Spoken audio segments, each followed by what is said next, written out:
भेट निरोपरायण टाळतात एवढं नितांत प्रगाढ प्रेम आपल्या सद्गुरू जगद्गुरू तुकोबरायाविषयी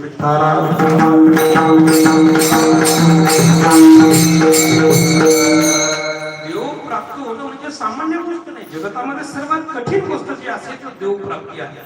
साधक लोक नाना साधनाच्या केल्या खटपटापरकी अनवच्या दारावर एवढ्या प्रकार तपश्चर्या होऊन सुद्धा देवाच्या दरवाज्यावर सुद्धा जात नाही. देवाची प्राप्ती तर दूरच, आणि आपणहून देव भगवान परमात्मा आलेला आहे तरी भेटायची तयारी नाही.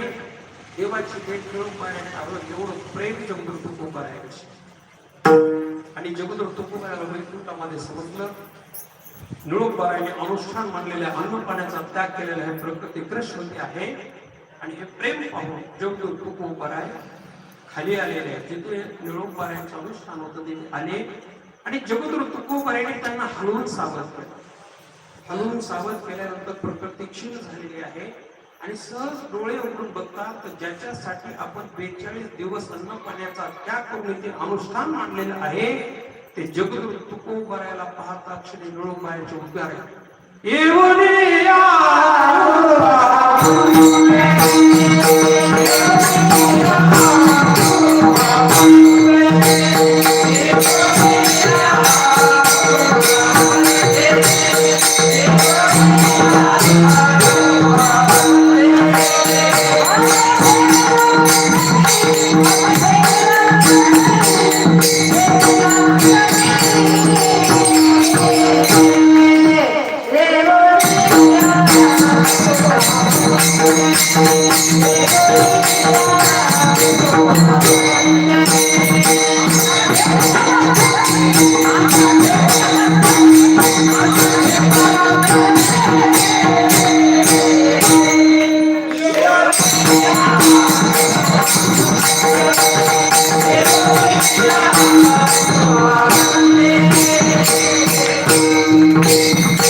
स्वामी सद्गुरुनाथे हात ठेवला मस्तकी प्रसाद देऊन केले सुखे.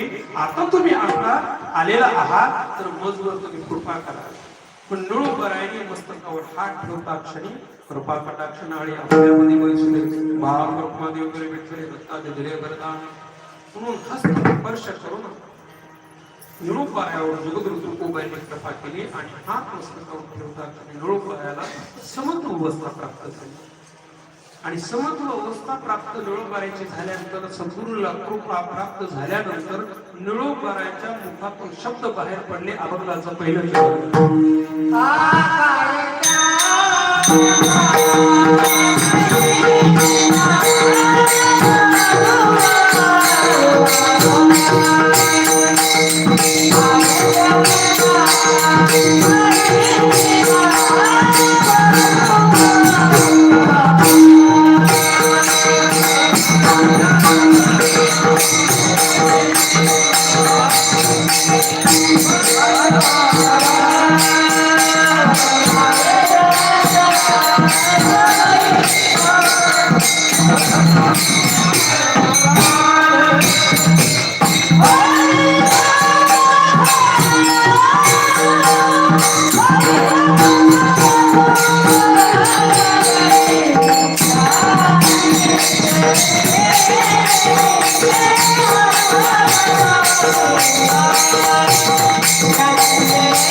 झाल्यानंतर त्यांच्या मुखातून सहशब्द बाहेर पडले.